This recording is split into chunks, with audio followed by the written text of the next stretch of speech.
Corporate strategy की दुनिया ये एक ऐसा मैदान है जहां अरबों खरबों डॉलर के सौदे ना रातों रात पूरी की पूरी इंडस्ट्री का नक्शा बदल देते हैं। लेकिन एक गलत कदम और पूरी कंपनी डूब सकती है। ये वाकई में एक बहुत ही हाई स्टेक गेम है। अच्छा, चलिए एक सवाल से शुरू करते हैं। साल था 2005 और गूगल ने एंड्रॉयड को खरीदा सिर्फ $50 मिलियन में। क्यों? उस वक्त शायद ये रकम उतनी बड़ी नहीं लगी होगी, पर इसके पीछे एक ऐसी जबरदस्त सोच थी ना, जो आगे चलकर पूरी दुनिया को बदलने वाली थी। वजह? गूगल को भविष्य दिख रहा था, और वो भविष्य था मोबाइल का। आज देखिए, एंड्रॉयड दुनिया का सबसे बड़ा मोबाइल ऑपरेटिंग सिस्टम है। यही है मर्जर और एक्विजिशन की असली ताकत, जिसे हम M&A भी कहते हैं।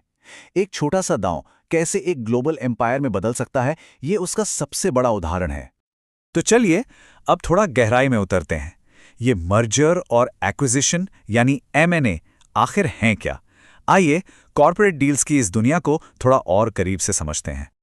अक्सर लोग इन दोनों शब्दों को, मतलब मर्जर और एक्विजिशन को, एक ही मान लेते हैं, पर इनमें एक बारीक सा फर्क है।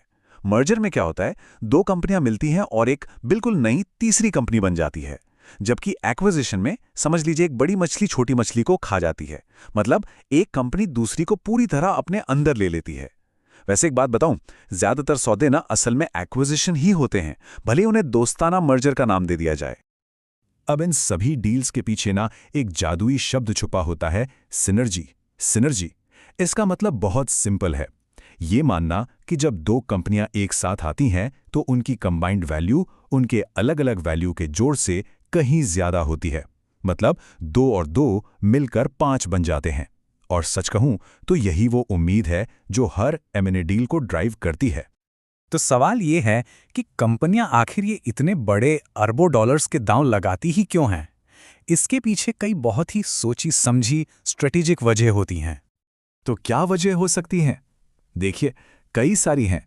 कभी कभी ग्रोथ को एकदम से बूस्ट करने के लिए, या फिर मार्केट में अपना दबदबा, अपने हिस्सेदारी बढ़ाने के लिए। कई बार तो मकसद सिर्फ कोई नई टेक्नोलॉजी या टैलेंटेड टीम को हासिल करना होता है, या फिर किसी नए मार्केट में एंट्री मारनी होती है। और हाँ, कभी कभी तो मकसद बहुत सीधा होता है, अपने सबसे बड़े कॉम्पिटिटर को ही रास्ते से हटा दो। ये सब कुछ कॉर्पोरेट एम्बिशन और मार्केट में सर्वाइव करने की एक बड़ी लड़ाई का हिस्सा है। और ये जो पूरी प्रक्रिया है ना, ये कोई सिंपल चेकलिस्ट नहीं है, बिल्कुल नहीं। ये एक बहुत ही कॉम्प्लेक्स और जोखिम से भरी जर्नी है, जो सीक्रेट स्ट्रैटेजी से शुरू होती है और फाइनल हैंडशेक तक पहुंचती है। और यकीन मानिए, इसके हर कदम पर चुनौतियां ही चुनौतियां हैं। आइए इसके मेन स्टेजेस को देखते हैं। सबसे पहले स्ट्रैटेजिक प्लानिंग, मतलब विजन क्या है, किसे खरीदना है। फिर आता है सबसे जरूरी काम, ड्यू डिलिजेंस। इसका मतलब है टारगेट कंपनी की पूरी कुंडली खंगालना, उसकी सेहत की गहरी जांच करना, ताकि कोई छिपा हुआ रिस्क बाद में सामने ना आ जाए। इसके बाद होता है वैल्यूएशन, यानी कंपनी की सही कीमत क्या होगी। फिर शुरू होती है लंबी बातचीत और नेगोशिएशन। और अगर यहां तक सब ठीक रहा तो आता है सबसे मुश्किल काम, इंटीग्रेशन, यानी दोनों कंपनियों को मिलाकर एक बनाना। और हाँ, ये कोई 1-2 दिन का काम नहीं है। एक ठीक ठाक सी डील में भी 3 से 6 महीने आराम से लग जाते हैं। और अगर कोई बड़ी कॉम्प्लेक्स डील हो तो उसे पूरा होने में साल भर से भी ज्यादा लग सकता है। मतलब इसमें जबरदस्त टाइम और रिसोर्सेज लगते हैं। लेकिन हर कहानी का एंड हैप्पी नहीं होता। M&A की दुनिया जीत और हार की कहानियों से भरी पड़ी है। जहां एक तरफ जबरदस्त सक्सेस स्टोरीज हैं, तो वहीं दूसरी तरफ तबाह कर देने वाली फेलियर्स की दास्तान भी है। जरा इन उदाहरणों को देखिए। एक तरफ है डिज्नी और पिक्सर की सक्सेस स्टोरी। दोनों का कल्चर इतना मिला, क्रिएटिव फिट इतना कमाल का था कि नतीजा सबके सामने है। और दूसरी तरफ AOL और टाइम वार्नर, एक ऐसी कहानी जो चेतावनी देती है। यहां कंपनियों का कल्चर इतना अलग था कि वो कभी एक हो ही नहीं पाए। बिल्कुल वैसे ही गूगल ने एंड्रॉयड को खरीदकर टेक्नोलॉजी की बाजी जीत ली, जबकि माइक्रोसॉफ्ट और नोकिया का सौदा बस इंटीग्रेशन की मुश्किलों में ही फंसकर रह गया। ये साफ दिखाता है कि सक्सेस और फेलियर के बीच की लाइन कितनी पतली होती है। और फेलियर की कीमत, वो बहुत बहुत बड़ी हो सकती है। AOL और टाइम वार्नर की डील को इतिहास का सबसे खराब मर्जर कहा जाता है। सोचिए, साल 2000 में ये डील हुई थी $164 बिलियन की, और सिर्फ 2 साल बाद कंपनी को $99 बिलियन का नुकसान दिखाना पड़ा। $99 बिलियन, ये आंकड़ा दिमाग हिला देने वाला है। तो सवाल ये है कि आखिर ये डील्स फेल होती क्यों हैं। ज़्यादातर वजह कुछ कॉमन ही होती हैं, जैसे इंटीग्रेशन ठीक से ना हो पाना या फिर टारगेट कंपनी के लिए ज़रूरत से ज़्यादा पैसे दे देना। कभी कभी ड्यू डिलिजेंस, मतलब वो जो जांच पड़ताल होती है उसमें कोई बड़ी कमी रह जाती है।